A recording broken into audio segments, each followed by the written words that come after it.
fini. Ce qui est éternel ne prend pas fin. Comment est-ce que tu le vois? Comment est-ce que tu t'approches de lui, bien-aimé?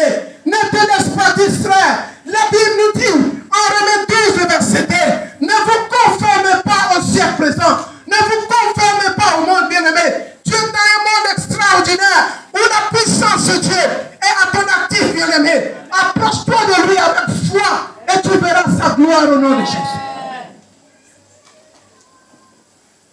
Bien-aimé, est-ce que la parole vient jusqu'à toi ce matin? Je te parle de la part de Dieu, bien-aimé. Je te parle avec un esprit de sérénité. Parce que je suis redevable. Et tu es redevable devant Dieu. Demain, cette parole qui passe, si tu la rejettes, ce n'est pas moi que tu rejettes, mais c'est Dieu que tu rejettes, bien-aimé. Mais je t'exhorte à recevoir cette parole. Ne te laisse pas distraire, bien-aimé. Quitte les ténèbres pour la lumière au nom de Jésus. Renonce aux œuvres des ténèbres, dépouille-toi au nom de Jésus. Et viens à la lumière, s'il te plaît. Viens expérimenter ce Dieu merveilleux. Le Seigneur me dit que les exemples qu'il a donnés dans sa parole, ce n'est pas pour nous distraire, mais c'est pour nous édifier. Parce qu'il y a des hommes préoccupés ici par le mariage. Et le Seigneur me montre constamment l'image d'Esther. Esther est partie en Israël, elle n'aspirait pas au mariage. Elle était là-bas avec son oncle Mardoché. Ils étaient là dans leur petit coin. Alléluia.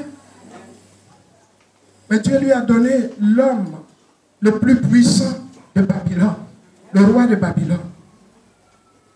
Si tu fais de l'Éternel tes délices, le psaume 37, le verset 4, il te donnera ce que ton cœur désire. Je dis, si tu fais de l'Éternel tes délices, il te donnera ce que ton cœur désire. Alléluia. Dieu veut qu'on le mette à l'épreuve. Mais il désire ce matin que tu te dépouilles. Enlève le vêtement sale. Enlève le vêtement sale. Alléluia. Quand on se lave, on se débarrasse. Alléluia. Enlève le vêtement sale. Le dépouillement, c'est de renoncer, d'abandonner le péché, les œuvres mortes, les œuvres des ténèbres. Parce que la Bible nous dit, en Romains 6, le verset 4, le verset 6, Romains 6, le verset 6, que notre vieil homme a été crucifié, a été mis à mort, bien-aimé. Si tu comprends la parole de Dieu, l'application sera aussi facile pour toi. Si tu aimes véritablement le Seigneur. Alléluia.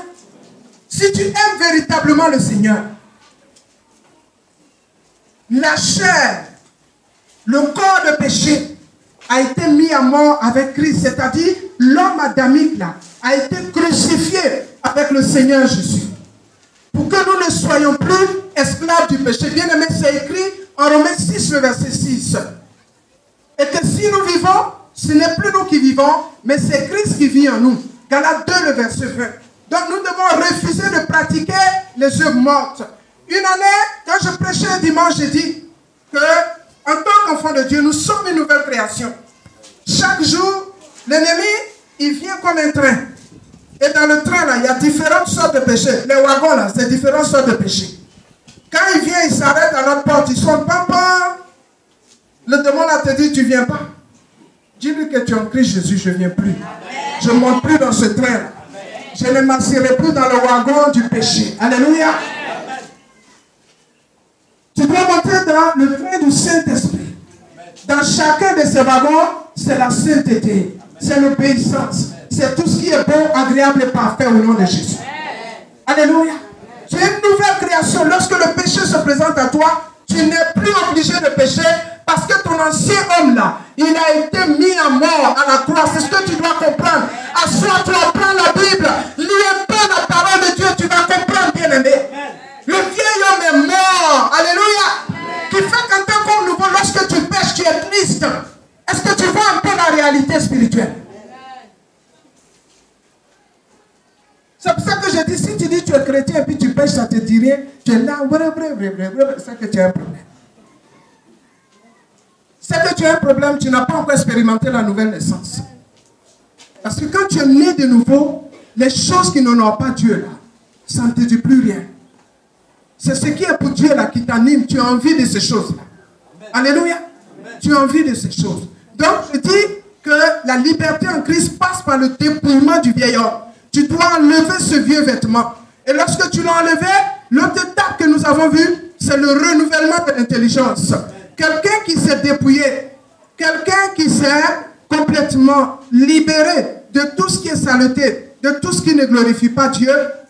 Je dis que s'il est là et qu'il demeure dans l'ignorance, l'ennemi, comme sa chair, peut le ramener dans les choses anciennes.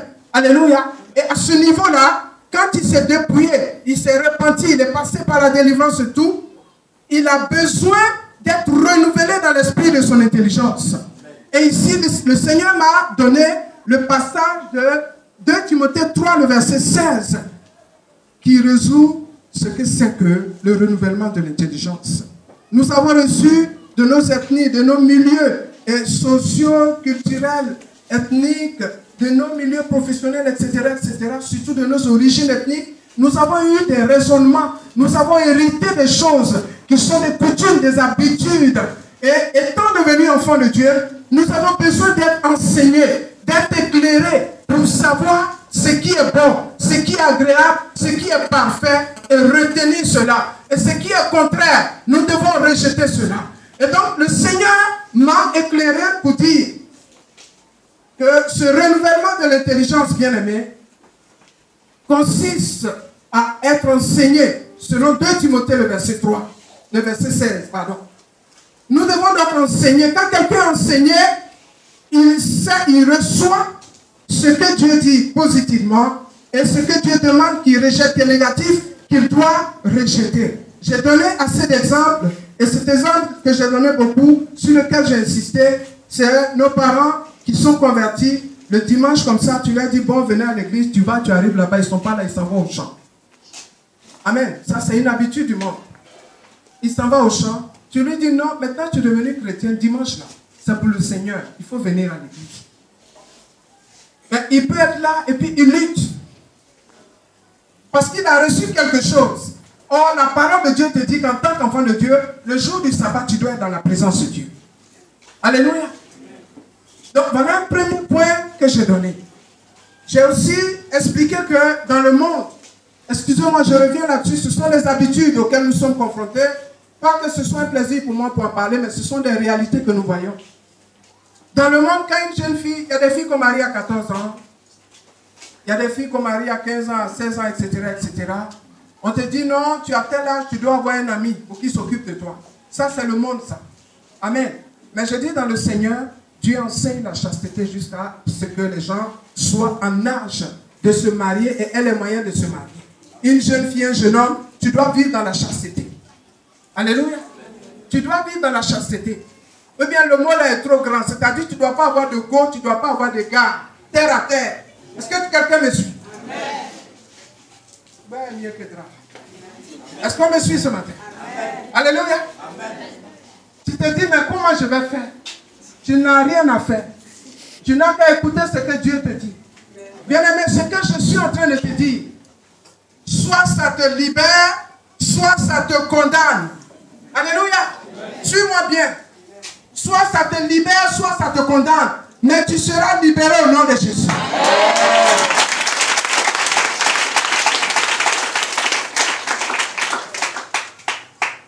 Tu dois aimer l'Éternel, ton Dieu, de tout ton cœur, de toute ton âme, de toute ta force, de toute ta pensée.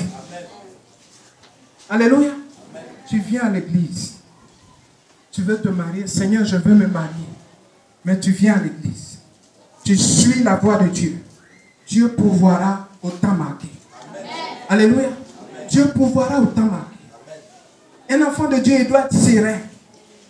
Parce que tout appartient à ton Dieu. Amen. Et au temps marqué, Dieu fait ce qu'il a à faire. Amen.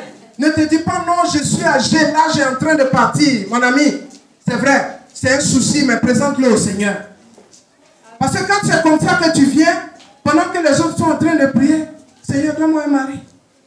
Bon, on va remercier le Seigneur. Seigneur, donne-moi un mari. On va louer Dieu. Seigneur, donne-moi un mari. On va adorer. Seigneur, donne-moi un mari. Ça ne se passe pas comme ça, bien. Alléluia. Confie-lui le sujet et puis suis ton Dieu véritable. Je dis bien au temps marqué, Dieu va libérer la grâce pour toi. Amen. Mais ne viens pas pour la bénédiction, mais viens pour Dieu d'abord. Si tu cherches la bénédiction que tu n'as pas celui qui bénit, bien aimé, ça ne peut pas aller.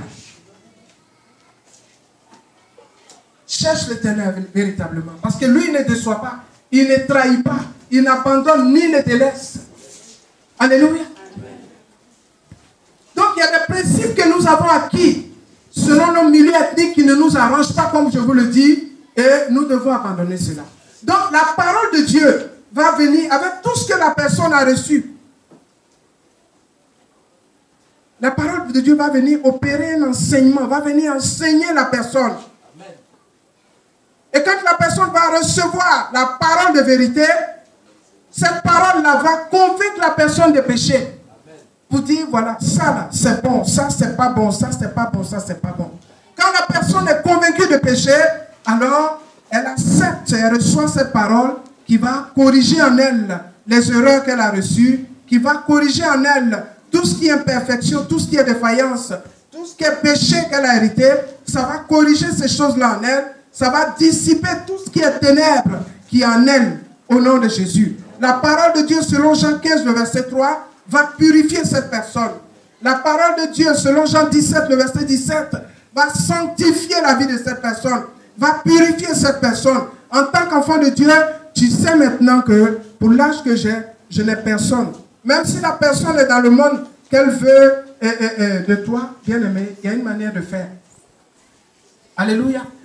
Mais il ne faut pas te cacher pour faire du n'importe quoi. Et puis après, ça devient autre chose. Tu m'aimes, tu veux me marier. Non, il n'y a pas de problème. Il faut venir à l'église. C'est tellement clair. Il faut venir à l'église. Parce que pour une histoire temporaire, tu vas compromettre ton salut. Or, le salut, il est éternel. Tu vas rentrer dans des choses comme ça. Apparemment, tu te dis non, il n'y a rien. Mais l'ennemi t'a tendu un piège, il t'attend. Le piège qui t'a tendu, c'est pour te dérouter des voies de Dieu, pour t'emmener en enfer. C'est pas pour jouer et puis te laisser là comme ça, mais son projet là, c'est que toi, tu n'hérites pas du salut éternel. Donc la personne qui est là, qui veut de toi, il n'y a pas de problème. Dieu t'a créé, Dieu merci, tu es joli, il n'y a pas de problème.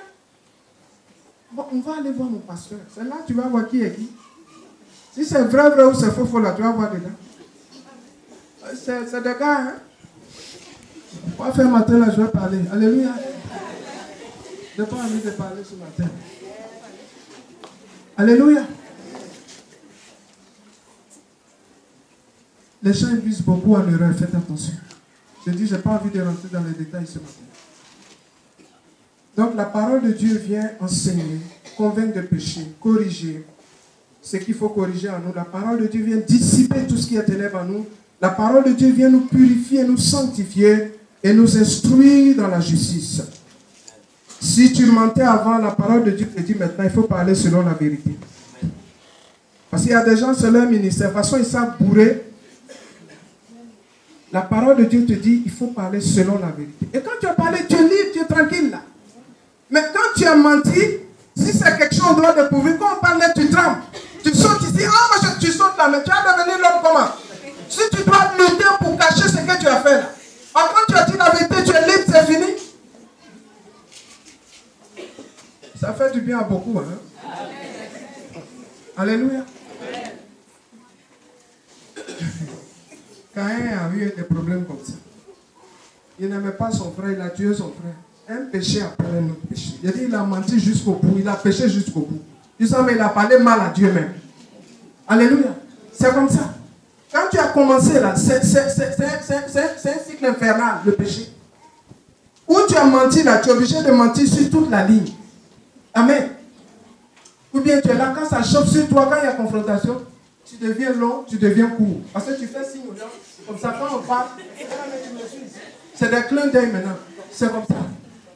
Tout ça. Tu souffres comme ça, pourquoi? Dis la vérité et puis c'est fini. Puis quitte ça. Tous tes membres là part. Alléluia. Bien, mais il faut quitter dedans. Ça va beaucoup t'aider. Parle selon la vérité. Amen. Il y a une dame de chez moi qui était avec un monsieur, sa maman ne voulait pas. Elle a même eu un enfant avec ce monsieur, elle a accouché. Les deux s'aimaient beaucoup. Et donc, elle a dit à sa maman que c'est fini. Donc, le monsieur, il attend, il voit si sa maman est partie au champ, tout ça. Donc, quand le monsieur arrive à un niveau, Son cou est toujours tendu vers la porte, la femme là, parce qu'elle sait qu'il va venir. Si le monsieur demande, si sa maman là, quand elle fait comme ça veut dire là. Ça, c'est pas une vie, ça. Alléluia. Amen. Si elle a dit non, c'est non, là, c'est fini. Est-ce qu'elle a besoin de tirer son cou chaque fois pour regarder à une certaine heure, c'est que le monsieur va arriver? Ça veut dire qu'elle est là. Hein? Alléluia. Bien-aimé, quitte dans le péché, quitte dans le mensonge. C'est un cycle infernal qui ne va pas t'arranger. En tant qu'homme nouveau, tu es amené à parler selon la vérité, à vivre et à marcher selon la vérité. La parole de Dieu vient donc opérer ses vertus en nous pour nous éclairer. La Bible nous dit en Psaume 119, le verset 105, que la parole de Dieu est une lumière sur notre sentier. Elle est une lampe à nos pieds et une lumière sur notre sentier. Donc ce renouvellement, bien-aimé, pour te dire, s'opère par la parole de Dieu. Amen. La parole de Dieu va venir t'instruire en tant qu'enfant de Dieu. Et nous insistons à dire, chrétien, lis la parole de Dieu, médite la parole de Dieu, comme Dieu l'a ordonné à Josué. Lis la parole de Dieu, médite la parole de Dieu, c'est ton guide de vie, ça va t'amener à comprendre beaucoup de choses, à abandonner beaucoup de choses. Bien-aimé, lorsque je parlais du renouvellement de l'intelligence, j'ai dit qu'il y avait des dangers. Si tu n'es pas renouvelé dans l'aspect de ton intelligence, il y a un problème. Si tu es renouvelé, il y a un avantage. Amen. Quelqu'un qui n'est pas encore renouvelé, qui est encore enténébré, bien-aimé, par les raisonnements, par les forteresses spirituelles, cette personne-là, même si elle est chrétienne, sa vie chrétienne est infructueuse, ça ne produit pas de fruits. Sa vie spirituelle, sa vie en général ne produit pas de fruits. La personne vit une vie de défaite. Cette personne vit selon la chair, selon le monde, et encore sous le coup, sous l'influence des esprits vraiment qui opèrent en elle, qui opèrent contre elle. Cette personne qui n'est pas renouvelée dans l'esprit de son intelligence ou qui n'est pas renouvelée dans son intelligence, bien aimé, cette personne n'a pas de discernement pour les choses de Dieu. Elle est encore dans la pratique des œuvres infructueuses des ténèbres. Cette personne ne peut pas vivre une vie accomplie, mais elle demeure étrangère à cette vie divine. Elle demeure étrangère à la nature, à la manifestation de la nature de Dieu. Concernant les avantages pour le renouvellement de l'intelligence, bien aimé, celui qui est renouvelé dans son intelligence discerne les choses de Dieu, il discerne la volonté de Dieu, il aime les choses de Dieu, il recherche et pratique tout ce qui est bon, agréable et parfait aux yeux de Dieu. Cette personne parvient à la connaissance de Dieu. Et cette personne-là peut vivre et marcher en nouveauté de vie, peut vivre et marcher donc selon l'homme nouveau. Amen. Bien-aimé, sans dépouillement, il n'y a pas revêtement. Sans revêtement, il n'y a pas, sans dépouillement, il n'y a pas de renouvellement. Et sans renouvellement de l'intelligence, il n'y a pas revêtement de l'homme nouveau. J'ai dit que le dépouillement, c'est d'enlever le vieux vêtement. Je suis en train de terminer mon message et de pouvoir être éclairé par la parole de Dieu. Une fois que tu es éclairé, tu dois revêtir l'homme nouveau. L'homme nouveau, c'est l'homme qui est créé selon Dieu, l'homme régénéré, l'homme qui est né de Dieu. Homme nouveau parce qu'il a la nature et la vie de Dieu qu'il a reçue. Il en est devenu participant selon 2 Pierre 1, le verset 4 et selon Colossiens 3, le verset 2. L'homme nouveau, en un mot bien-aimé, c'est le chrétien en qui Christ est fort. Galates 2, le verset 20, Galates 4, le verset 19, Colossiens 1, le verset 27, et 1 Jean 4, le verset 12. Bien-aimé, en quoi ce revêtement, en quoi ça consiste le revêtement de l'homme nouveau? Bien-aimé, le revêtement de l'homme nouveau consiste à méditer et garder la parole de Dieu. Jean 14, le verset 21. Méditer chaque jour, pratiquer la parole de Dieu. De même que nous nous revêtons physiquement, l'homme nouveau a besoin aussi de se revêtir, mais de se revêtir de la parole de Dieu. Amen. Alléluia. De se revêtir de la parole de Dieu. Pourquoi la liberté passe-t-elle par le revêtement de l'homme nouveau, parce que l'homme nouveau est né de Dieu, il est créé selon Dieu, il est doté de la nature et de la vie de Dieu, et il dépend directement de Dieu. L'homme ancien a pour maître, l'homme adamique, le vieil homme a pour maître Satan. Alléluia. Et l'homme nouveau a pour maître Dieu. Et il a besoin pour cela, dépendant directement de Dieu, il n'est pas redevable à Satan. Mais la chair est redevable à Satan. L'homme nouveau n'est pas redevable à Satan ni à ses démons. Et si tu veux être libre, tu dois te revêtir de cet homme nouveau-là. Tu dois nourrir cet homme nouveau-là de la parole de Dieu. En le nourrissant de la parole de Dieu, alors, bien-aimé, tu te revêts ainsi. C'est pour ça que le vieil homme, selon le verdict de Dieu, a été crucifié parce que déchu, parce que corrompu, parce que redevable au diable. Alléluia. Amen. Donc, pour terminer, la Bible dit que nous devons nous dépouiller